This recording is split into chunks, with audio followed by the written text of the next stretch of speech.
ગુજરાતમાંથી અનેક જગ્યાએથી એવા દ્રશ્યો સામે આવી રહ્યા છે કે જ્યાં ભાજપના નેતાઓ પ્રચાર કરવા માટે જાય છે અને એમને લોકો ભગાડી દે છે।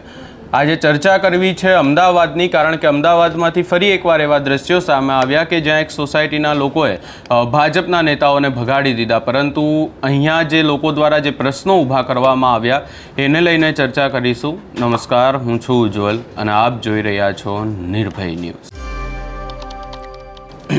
આખા ગુજરાતમાંથી એવા દ્રશ્યો સામે આવી રહ્યા છે કે જ્યાં ભાજપના નેતાઓએ એવા નેતાઓ કે જે પહેલાં પણ ક્યાંક ને ક્યાંક એ વિસ્તારમાં કોર્પોરેટર કે નેતા રહી ચૂક્યા છે અને ફરી એકવાર પ્રચાર માટે બહાર નીકળે છે, લોકોના કામ કર્યા નથી અને લોકોના મત માંગવા માટે એ લોકો નીકળી પડે છે। આ તમામ નેતાઓને હવે જનતા પણ ક્યાંક ને ક્યાંક જવાબ આપી રહી છે અને સૌપ્રથમ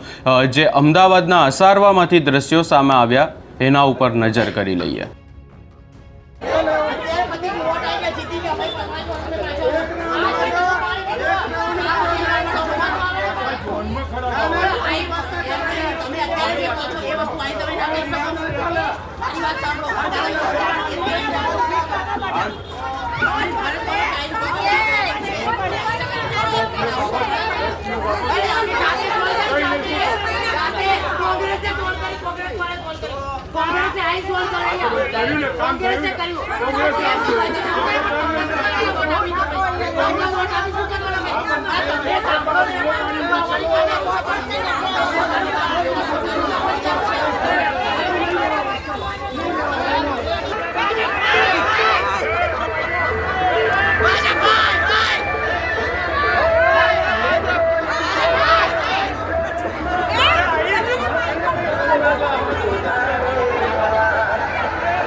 અહીંયા લોકો દ્વારા સ્પષ્ટ એવું કહેવામાં આવી રહ્યું છે કે ગટરના પાણી ઉભરાય છે, એના કારણે અનેક જે